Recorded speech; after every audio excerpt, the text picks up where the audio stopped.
पढ़ा था क्रिया विशेषण। अब हम सेकंड नंबर पे पढ़ेंगे संबंध बोधक अव्यय। अव्यय के प्रकार पढ़ रहे हैं ना, तो दूसरे नंबर का क्या था? संबंध बोधक अव्यय। संबंध बोधक क्या है? वाक्य में आए हुए संज्ञा या सर्वनाम का, वाक्य में किसी वाक्य में भी आए हुए संज्ञा या सर्वनाम का किसी दूसरे संज्ञा या सर्वनाम के साथ संबंध प्रकट करने वाले शब्दों को संबंध बोधक अव्यय कहते हैं। वाक्य में आए हुए संज्ञा या सर्वनाम का किसी दूसरे संज्ञा या सर्वनाम के साथ संबंध प्रकट करने वाले शब्दों को संबंध बोधक अव्यय कहते हैं। जैसे आगे, ऊपर, नीचे, ठीक है, पीछे, ये सभी संबंध बोधक अव्यय में आते हैं। जैसे है कि मोहन पेड़ के पीछे खड़ा है। कहाँ खड़ा है? पेड़ के पीछे। इसी तरह पुस्तक मेज पर रखी है। पुस्तक कहाँ रखी है? मेज पर। तो क्या है संबंध बोधक अव्यय?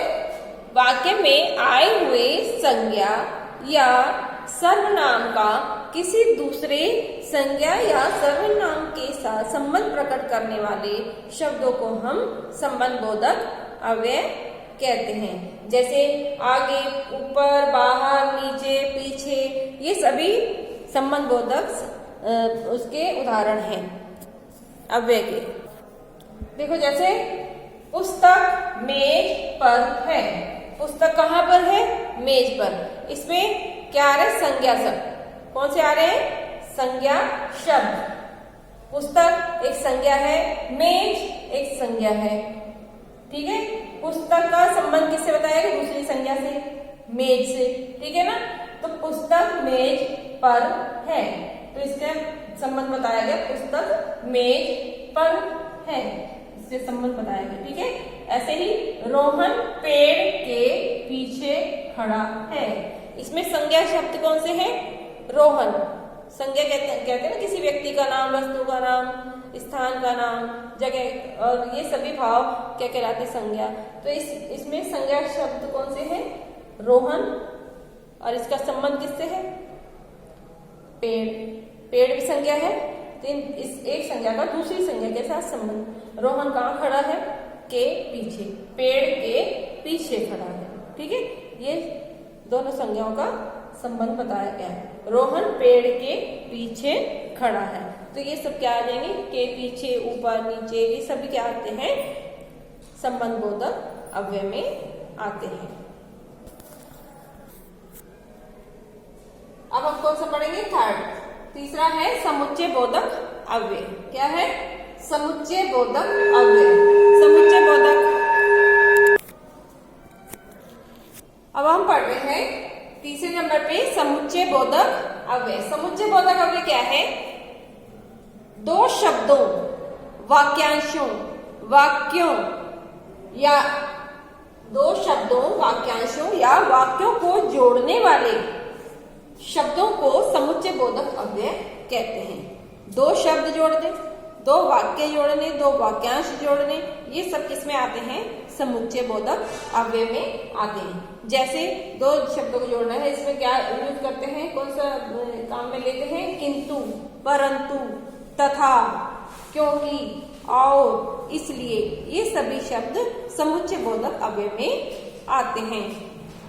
जैसे है, ये हमने ली है एक और, क्या आ गया बीच में? और। एक, दो होते हैं। क्या होता है? एक और एक, दो होते हैं। और आ गया ना इसमें जोड़ने वाले शब्द। इसी तरह मोहन मोटा है परंतु किंतु सोहन पतला है।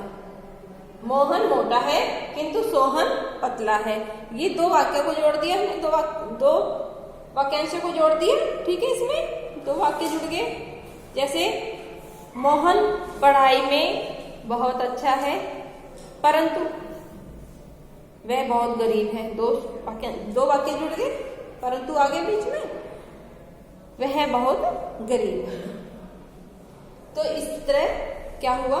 दो वाक्यों, दो वाक्यांशों, दो शब्दों को जोड़ने वाले शब्दों को हम क्या कहते हैं? समुच्चय बोधक अव्यय कहते हैं। अब हम पढ़ते हैं 4th नंबर पे विस्मयादि बोधक अव्यय। कौन सा पढ़ेंगे? विस्मयादि बोधक अव्यय। इसमें क्या बताया गया है? हर्ष, शोक, घृणा, भय, आश्चर्य, ये सभी इन सभी भावों का बोध कराने वाले शब्दों को हम विस्मयादि बोधक अव्यय कहते हैं। हर्ष, शोक, घृणा, भय, आश्चर्य, इन्हीं शब्दों का बोध कराने वाले शब्दों को हम विस्मयादि बोधक अव्यय कहते हैं। कौन से? हर्ष, शोक, बहुत ज्यादा खुशी होती है, एक तो हर्ष होता है, बहुत ज्यादा खुशी होती है तो हम बोल देते हैं, और शोक जिसमें, और घृणा, किसी से हम नफरत करते हैं, कोई भी नफरत करता है तो घृणा वाला भाव आता है। भय, डरने वाला भाव, आश्चर्य वाला भाव, ये सभी किस में आते हैं? विस्मयादि बोधक अव्यय में आते हैं।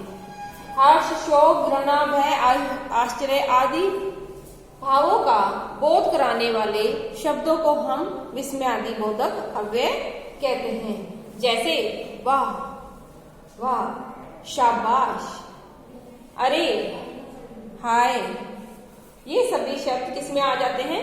विस्मयादि बोधक अव्यय में आते हैं। विस्मयादि बोधक अव्यय का वाह, इसके बाद एक चिन्ह लगता है, ये विस्मयादि बोधक चिन्ह होता है। तो इसकी पहचान वाह, शाबाश, अरे, हाय, ये सभी शब्द किसमें आते हैं? विस्मयादि बोधक में आते हैं। जैसे शाबाश, तुम जीत गए, ठीक है ना? ऐसे ही शाबाश, तुम बहुत अच्छे नंबर लेके आए, तो शाबाश के बाद जो चिन्ह लग जाता है वो विस्मयादि बोधक का होता है। ठीक है, तो ये विस्मयादि बोधक अव्यय किसमें आते हैं? जिसमें हर्ष होता है, खुशी होती है, शोक होता है, घृणा होती है, भय होता है, आश्चर्य होता है, ये सभी शब्द किसमें आते हैं? विस्मयादि बोधक में। ठीक है, तो इन सब का बोध कराने वाले शब्दों को हम विस्मयादि बोधक अव्यय कहते हैं। शाबाश, तुम जीत गए, इसके बाद ही विस्मयादि बोधक का चिन्ह लगा है। ठीक है ना? हे भगवान, अब क्या होगा, ऐसे बोलते हैं ना। तो इसी तरह हे भगवान के बाद भी हम विस्मयादि बोधक का चिन्ह लगाते हैं। तो ये सभी शब्द किसमें आते हैं? विस्मयादि बोधक अव्यय में आते हैं। तो बच्चों, अव्यय कितने प्रकार के हुए? अव्यय 4 प्रकार के हो गए। क्रिया विशेषण, समुच्चय बोधक, विस्मयादि बोधक और संबंध बोधक। ठीक है।